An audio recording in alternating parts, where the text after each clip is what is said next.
Apple Incorporated, formerly Apple Computer, Incorporated, is a multinational corporation that manufactures personal computers, smartphones, tablet computers, computer peripherals, and computer software. It was the first successful personal computer company. Now, the company is headquartered in Cupertino, California, and also owns the chain of retail stores Apple Stores. It wasn't always the leader in the consumer electronics and media sales industries. There was a journey from humble beginnings. That journey is what we would be looking at in this video on Apple Company Story. Before we continue, please subscribe to our YouTube channel by hitting the subscribe button below to get a notification on our next video. Apple Incorporated was birthed from the lifelong dream of Stephen G. Wozniak to build his own computer. After the words of encouragement from his friends at the Homebrew Computer Club, Wozniak came up with a plan for his own microcomputer. In 1976, the Hewlett-Packard Company, where Wozniak was an engineering intern, showed no interest in his design. Wozniak, then 26 years old, reached out to an interested former high school classmate, 21-year-old Steve Jobs. They both moved the production operations to the Jobs family garage. They eventually came up with a name for their company, Apple. To raise capital, they both made contributions, with Jobs selling his Volkswagen minibus and Wozniak his programmable calculator. Their first model was basically an assembled circuit board with no basic features like keyboard, monitor, or even a case.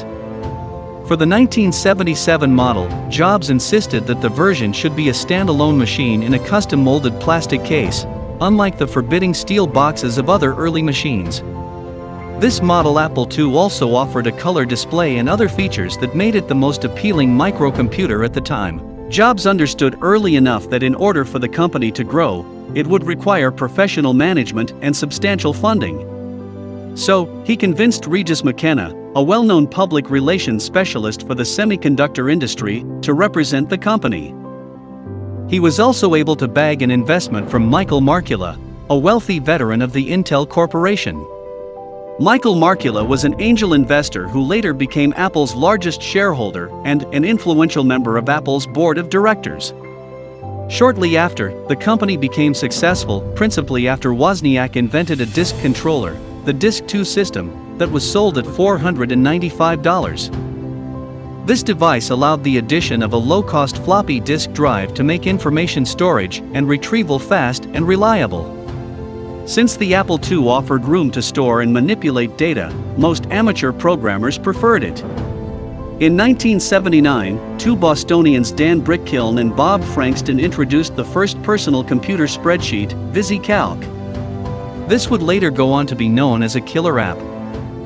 Though VisiCalc undeniably eased the market penetration, processor Apple II into the small business and consumer market, another significant early market was primary educational institutions. With a combination of aggressive discounts and donations, coupled with an absence of any early competition, Apple established a commanding presence among educational institutions. This contributed to Apple's dominance of primary school software well into the 1990s. Apple's profits and size grew dramatically. By 1980, the company made over $100 million and had more than 1,000 employees. Its public offering in December was the biggest since 1956, when the Ford Motor Company had gone public. By the end of 1980, Apple's valuation of nearly $2 billion exceeded that of Ford. However, Apple was later faced with competition from the computer industry's leading player, International Business Machines Corporation. IBM introduced its line of personal computers, the IBM PC, in 1981. IBM PC was built from readily available components, including the Intel microprocessor, and used disk operating system from the Microsoft Corporation. Soon after, the new system had its killer app, the Lotus 1-2-3 spreadsheet, which won the hearts of business community, a market that the Apple II had failed to penetrate. To regain leadership, Apple came up with a sophisticated new generation of computers that would be easier to use. In 1979, Jobs led a team of engineers to see the innovations created at the Xerox Corporation's Palo Alto Research Center. There they were shown the first functional graphical user interface. These featured on-screen windows, a pointing device known as a mouse, and the use of icons, or pictures, unlike the awkward protocols required by all other computers. Apple fancied these ideas and immediately integrated them into two new computers. These computers were Lisa, released in 1983, and the lower-cost Macintosh, released in 1984. Jobs took over the latter project, insisting that the computer should be not merely great, but insanely great. The result was a $2,500 computer unlike any. The Macintosh was later released, but it initially sold below Apple's expectations. It was observed that the Mac had insufficient memory and storage and lacked basic features like cursor keys and a color display. As a result of the poor sales performance, Jobs was ousted from the company in September 1985 by its chief executive officer, John Sculley. Meanwhile, Wozniak had left Apple in February 1985 to become a teacher. Jobs took a number of capable Apple employees with him to found Next Incorporated. They would build computers with futuristic designs, and the Unix-derived NextStep operating system. NextStep would eventually be developed into Mac OS X. Under Sculley, Apple steadily improved the machine. However, the turning point for the Macintosh brand was the introduction of an affordable laser printer, along with Aldus Corporation's PageMaker, the Mac's first killer app. Together these two innovations launched the desktop publishing revolution.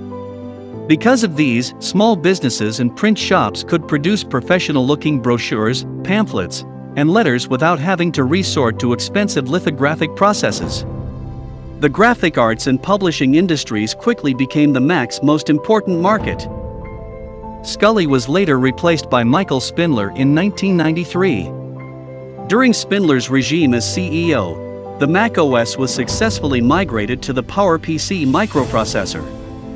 Nevertheless, Apple struggled with marketing projections, accumulating large unsaleable inventories of some models, while simultaneously being unable to meet $1 billion in orders for other models.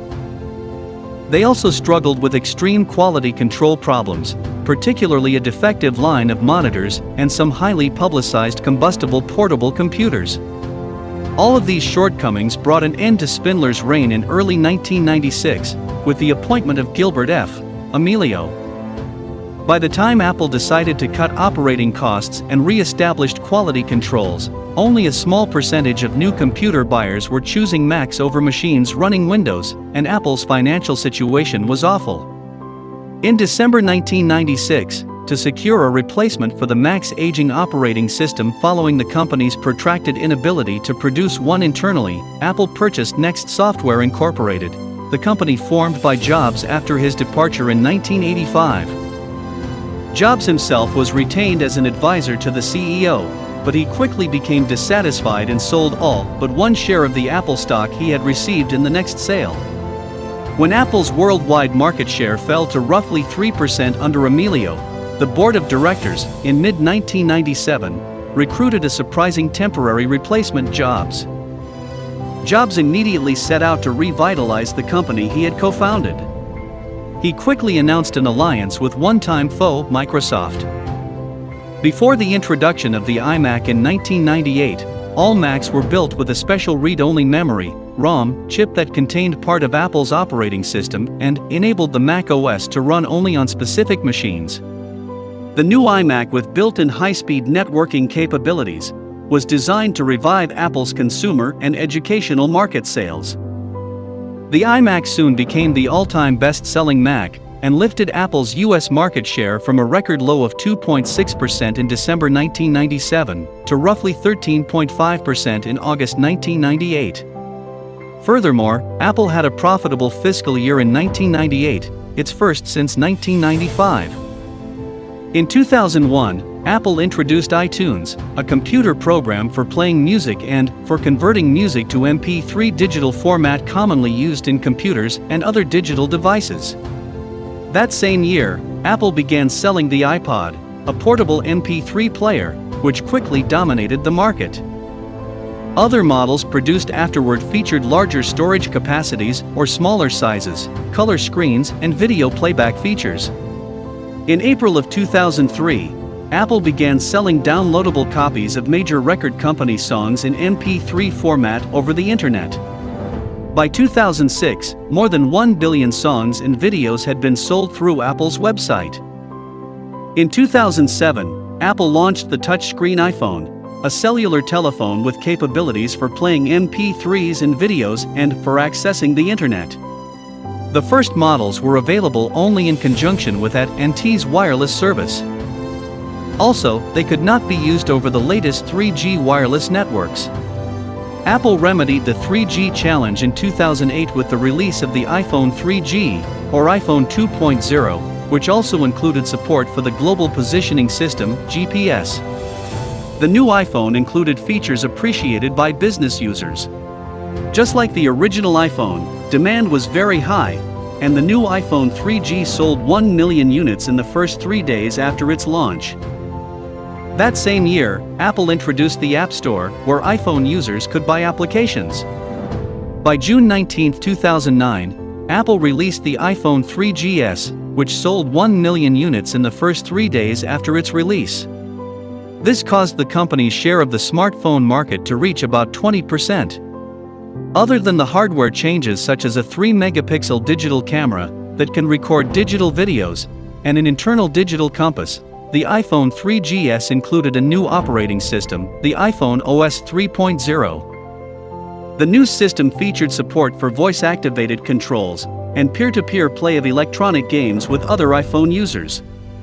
The latter feature was one of Apple's strategy to compete in the portable gaming market with the Nintendo company's DS and the Sony Corporation's PSP.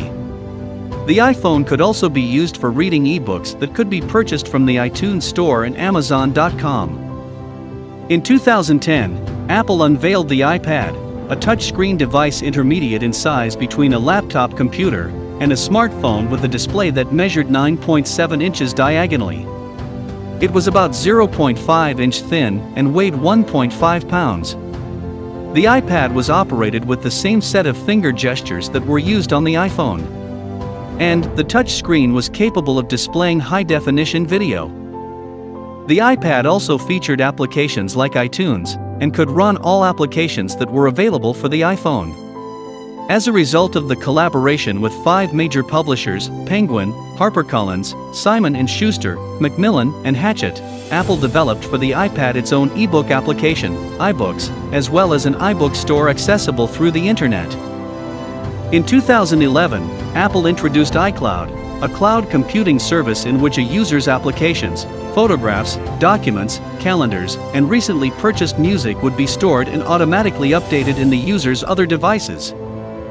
Because of ill health, Jobs resigned as CEO in August 2011 and was succeeded by Chief Operating Officer Tim Cook. Jobs died after his long battle with pancreatic cancer on the 5th of October. In the early years of Cook's tenure, Apple did not launch any entirely new products. However, they brought out new versions of previous products, such as the iPhone 4S, which contained a personal assistant program, Siri. Siri was launched in 2011, and it could respond to spoken commands and questions.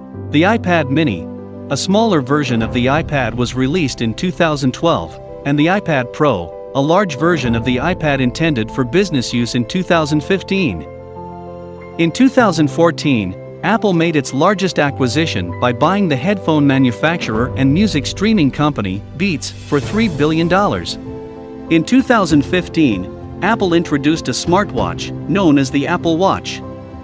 A redesign of the watch with a sensor that could make electrocardiograms, ECGs, was presented as Series 4 in 2018. In 2016, AirPods, a set of wireless earphones, were introduced and became a top seller in that market. Because of the popularity of the iPhone, in 2018, Apple became the first company to reach a value of $1 trillion. 2 years later, Apple became the first company to double that figure.